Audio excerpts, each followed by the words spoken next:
Yuck. Disgusting. What is this? I can't eat this. I'd like to see the face of the person who made such awful food. With a snide smile, Sabrina, my mother-in-law, tasted a bite of the food before me and then slammed it into the trash can. Treating food like that, I thought she was the worst kind of person. But is it really okay to do something like that? Your most beloved son, my husband, is sitting right next to me, looking like he's about to cry, you know? My name is Sophia. I'm a 30-year-old office worker. I married my husband Hilbert 2 years ago, and we don't have kids yet. Of course, we'd love to have them someday, but right now, I want to cherish the time with Hilbert. That's what I was thinking. Hilbert has always been incredibly kind since the day we met. I've never even seen him angry. As a working couple, we divided the household chores. I handle cooking, while Hilbert takes care of cleaning, each of us playing to our strengths. I'm not saying my cooking skills are professional, but thanks to being taught by my cooking-loving mom, I can manage Japanese, Western, and Chinese dishes fairly well. That's something I'm truly grateful to Mom for. However, after coming home from a full-time job, preparing dinner can indeed make our mealtimes a little late. Still, I usually finish cooking several dishes within an hour, which I think is pretty efficient. But Hilbert would say something curious. Sophia's meals are so delicious. I just wish we could have them a bit earlier, he said to me with a hint of guilt on his face. Huh, main dish, sides, soup? I get it all done in about an hour. I think that's pretty normal speed. Seeing my slightly downcast face, he hurried to clarify. No, I'm sorry. It's not that I want you to hurry. It's just that Mom used to make the same amount in about 15 minutes. Really? That's amazing. All right, I'll try to get faster at cooking too. On that day, the dinner table boasted minestrone soup, a pork sauté, and a side of spinach salad. Could it be that Sabrina was a rather skilled cook to whip this up in 15 minutes? Feeling a mysterious sense of rivalry and pressure, I was determined to cook every day for Hilbert. I'd set the rice cooker to finish by the time he got home, and I'd prepared the ingredients the day before, but no matter how hard I tried, 30 minutes seemed to be my limit, leaving me feeling frustrated, alone, as I checked the clock. Yet Hilbert never complained. While I cooked, he'd fold the laundry and do other chores, waiting patiently for dinner. Sorry, Hilbert. I wish I could have prepared dinner quicker, but 30 minutes is the best I can do. Seeing my frustrated face. It's because I said that, isn't it? Your cooking is always delicious. It just made me greedy, he said to me. Since marrying me, the slender Hilbert has gained 5 kilos, still within a healthy weight range. I adored him for always asking for seconds and eating the meals I prepared with a delighted smile. During these days, the idea of visiting the in-laws' house after a long time came up. Hello there. My cheerful greeting echoed through the house as a voice called from the back. Sophia, you're as energetic as ever. Your voice resonates right to the back of the house. Sabrina sounded cheerful and her lips curved upwards, but her eyes weren't smiling at all. It was always like this. Her way of saying, your voice is too loud today as well, a veiled insult, but I didn't let it bother me. To an outsider, we might look like a close daughter-in-law and mother-in-law. But it was all nuanced with womanly sarcasm, a so-called joke, something Sabrina was particularly good at. Of course, the oblivious Hilbert, and always saintly kind father-in-law Kevin, wouldn't notice that. Truth be told, I was aware that Sabrina didn't favor me even before we got married. It all started at a family meeting with both sides present. Oh my, if it isn't Sophia! The one who called out to me was Hilbert's grandma. What? Hannah, is that you? What are you doing here? Watching Hannah and me call each other by our first names, Sabrina glared at us with suspicion. Catching sight of her, I stuttered. Hannah? Could you be Hilbert's grandma? I tried to be formal, but it was too late. Sabrina looked at me as if to say, You're an enemy too. There was nothing I could do about it. Especially since I had heard from Hilbert that mother-in-law and his step-grandmother didn't get along. On this day, my grandma couldn't come due to a cold. The step-grandmother's house and my parents' house were in the same neighborhood, and Hannah, a close friend of my grandma, would often visit. Growing up, I was very close to my grandma, which naturally extended to Hannah. Both had lost their husbands but lived their days with the motto, let's enjoy our golden years. Commenting on my jacket, they'd say, That jacket looks warm, Sophia, but it looks expensive. This? Got it for about $20, I'd reply, and we'd even end up coordinating outfits for a karaoke outing. I want to go to a jazz bar. When she expressed her wish, I was more than happy to take them. Hannah was talking about my other grandma. My daughter-in-law is a bit stiff, not a bad person, but stubborn, and we just can't seem to get along. That was Hannah's refrain. I felt sorry for her, never imagining I'd soon be in for a tough time myself. After getting married, just as I suspected, I was on the receiving end of subtle digs from Sabrina. Has Sophia's makeup gotten heavier each time I see her? Must be nice being young. Or, Hilbert, you've gained quite a bit since meeting Sophia.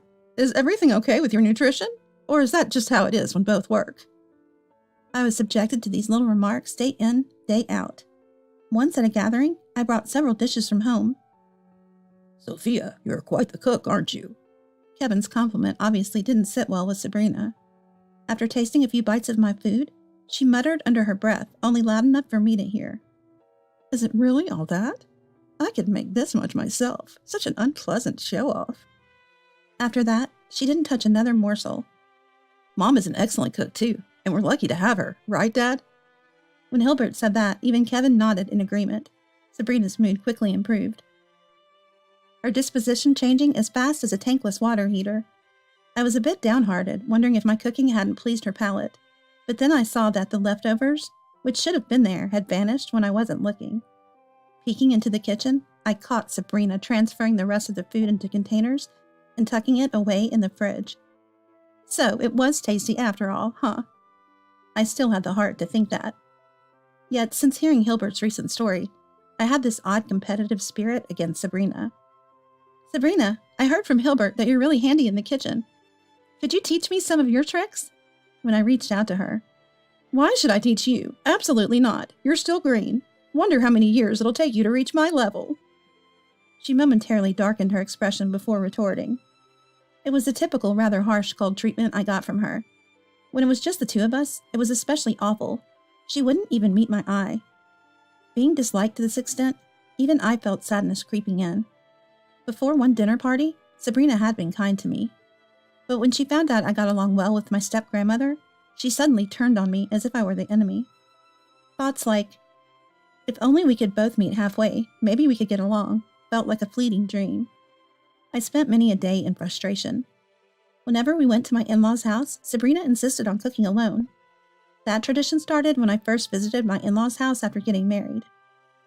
Sabrina, I'll help out too, I offered from behind, which once gave Sabrina quite the scare.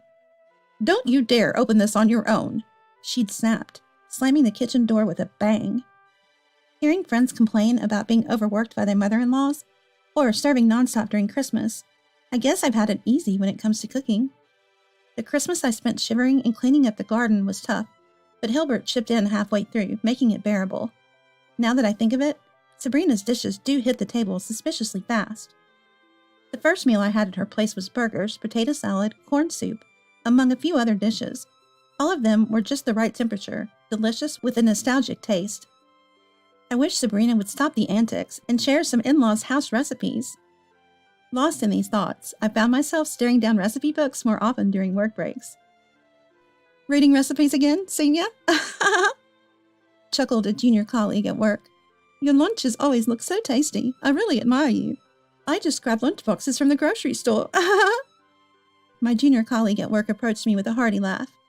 If I were on my own, I'd probably do the same, I replied. Grocery store lunchboxes are nutritious these days. They're totally fine. She laughed and shared some recommendations on the latest grocery store lunchboxes. She even offered a bite of her favorite hamburger, and it was good. Amidst these days, Sabrina's 60th birthday was approaching. We celebrated Kevin's birthday last year, so skipping Sabrina's wasn't an option. I bet she wouldn't be thrilled to be celebrated by someone she dislikes. Hey, Hilbert, it's Sabrina's birthday soon. What should we do? I asked. I've got a little surprise in mind, he said with a mischievous grin. For Sabrina's birthday next month, we got Kevin to take her out, while Hilbert was brimming with excitement. She's gonna be so surprised, he kept saying. A twinge of apprehension hit me, but I joined Hilbert in decorating and waited for my in-laws' return at the in-laws' house. Hello, we're back. Kevin's easygoing voice came from the entryway. That was our cue. Rushing to the foyer, Hilbert and I popped the crackers. Happy birthday, Sabrina! We exclaimed with gusto. Looking at Sabrina's reaction, you'd think she barely noticed. Actually, she seemed grumpier than usual. Well, this is a surprise, but why are you here? Doing something like this? This has Sophia written all over it. She glared at me from the corner of her eye and quickly went into the house. Sabrina always seems upset around me, but it's rare to see her like this in front of Hilbert and Kevin. I was pondering this when... I'm sorry, both of you. I ended up fighting with Sabrina. Apparently, Sabrina had been in a bad mood over some trivial matter, and they had returned home almost in silence. Sighing, we followed Sabrina into the house. Upon entering the living room, Sabrina let out a heavy sigh. Hilbert and I tried our best with the decorations, but she didn't comment on them. She just sat down on a chair sulking. This didn't feel like the atmosphere of a celebration at all. It was the worst. That's what I thought. Should we at least eat? I put a lot of effort into the cooking. With that, Hilbert and I headed for the kitchen. Just then, Sabrina yelled at me with an incredibly loud voice. Hey, did you just go into the kitchen without asking? Can't you keep a promise? She glared at me fiercely, while I was at a loss for words. Why has Mom been so angry since earlier? It's just the kitchen, it's fine. I said it was okay. I had obeyed Sabrina's instructions not to go into the kitchen without permission, but Hilbert, grinning as if amused, assured me it was okay and let me in. Sabrina, adored by her son, fell completely silent at that. Kevin watched this with a look of resignation. The air was awkward, but the dinner table was hastily prepared with dishes that looked a little less perfect than usual. Kevin, trying to be considerate, "They look delicious. Excited," said to me. But Sabrina alone kept a sour face and sulked like a child. Once all the dishes were ready, the meal began, and it happened right after that. Disgusting! This is inedible. I'd like to see the face of the person who made this. Sabrina blurted out such things. Her gaze was fixed firmly on me. Of course, it wasn't true that it was bad. It was just Sabrina's harassment. Since I kept quiet, Sabrina seemed to enjoy it, saying, I don't know how much time you spent on this, but this is all you've managed. You still have a lot to learn. She snorted in a triumphant manner. Sabrina's tirade didn't stop there. I can't eat something this terrible. And with that, she threw the food into the trash as if slamming it down. I lost my temper and said, How could you do that? Apologize. I couldn't help but raise my voice.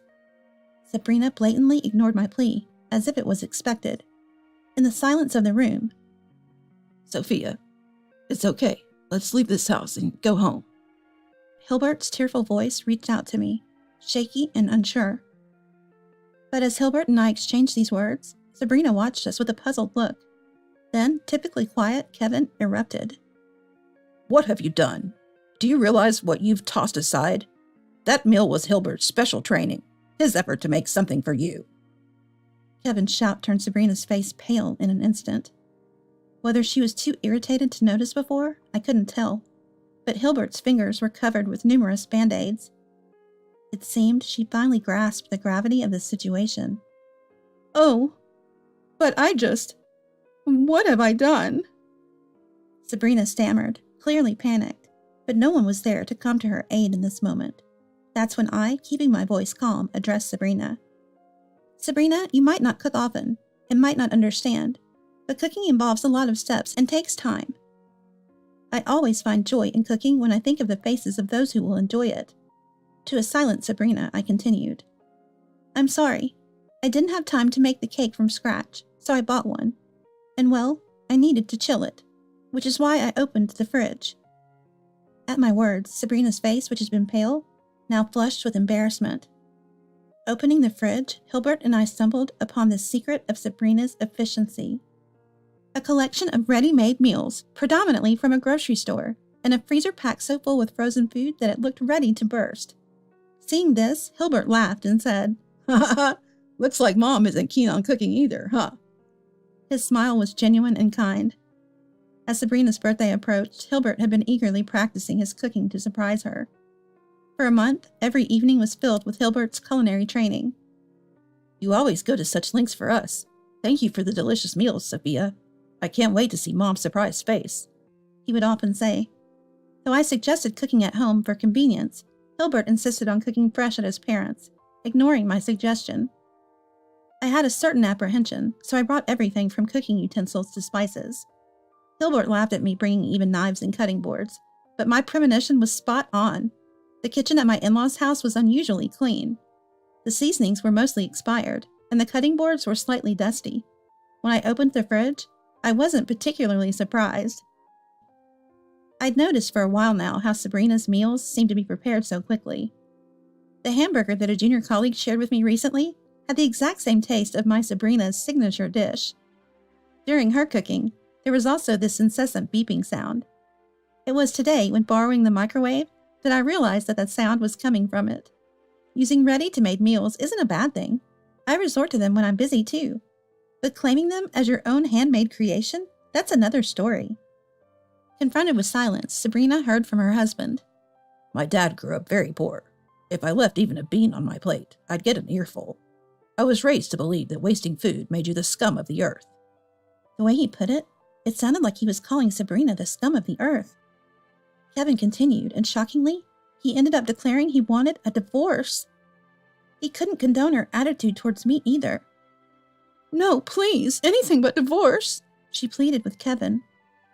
You're apologizing to the wrong person, he retorted sharply. Sabrina turned to us, bowed deeply, and apologized. To be honest, at that point, I didn't care either way. I just thought that understanding Sabrina would be difficult moving forward. But knowing how hard Hilbert had tried over the past month, I just felt this sting of regret. Glancing sideways, I saw Hilbert with a fury in his eyes I'd never seen before. As he finished packing, he stood up. Forgive? No way. Wasting food? Treating people badly? It makes you the scum of the earth. And after today, it's clear how rude you've been to Sophia. Sorry, but I never want to speak to you again, Mom. With that, he stormed out of the house. I could barely hide my own turmoil. I'll be going too, I murmured, and with a bow, followed Hilbert out of the in-laws' house. Sabrina's wails followed us, but I didn't look back. As for the in-laws, Sabrina stayed out of the condition that she change her attitude towards me, or else face divorce. There was one apology call. I do feel bad, but seeing you chat with Hannah, it just irked me. She was talking about such things. It seemed it would take a while to receive a heartfelt apology, but I wasn't really expecting one. Whether they divorced or not was frankly a matter for my in-laws, and honestly, it didn't concern me. Then there's Hannah, the step-grandmother, now living with my in-laws. Turns out the in-laws' house was originally Hannah's, and the stubborn pair had never really gotten along since the marriage, which led to Hannah practically running away to the aunt-in-law's house. So that's why it's near my house. When Hannah heard about the hellish 60th birthday celebration, "You always had my respect, but to learn you've hurt my precious grandkids, that's the last straw. From now on, I'll be the one to whip that nasty attitude into shape, and it's not just about mastering the microwave." She gave the 60-year-old Sabrina a piece of her mind, and it seems like she's been getting some late-in-life daughter-in-law training from her ever since. Hannah was saying the other day that it took daughter-in-law a whole 15 minutes just to peel a carrot. Grandma mentioned that when I dropped by my parents' place. Back in the day, she could have whipped up an entire meal in that time. Hearing that made me laugh. Hilbert was only mad that one day, and by the next, he was back to his kind self. Gobbling up my cooking like it was the best thing ever made me wonder if that other day was just a hallucination. But it seems it wasn't, and there's no forgiving Sabrina in the foreseeable future. With a chuckle, I thought, isn't that stubbornness just like Sabrina herself? Sophia, are you feeling okay? You're hardly eating anything. Worried about my lack of appetite, I just grinned and quietly rubbed my belly. Seeing that. What? Hilbert's eyes went wide as he stood up exclaiming, "Soon our family will be growing. Hoping for a child who's as kind and sincere as they come, I look forward to continuing this life with my precious family."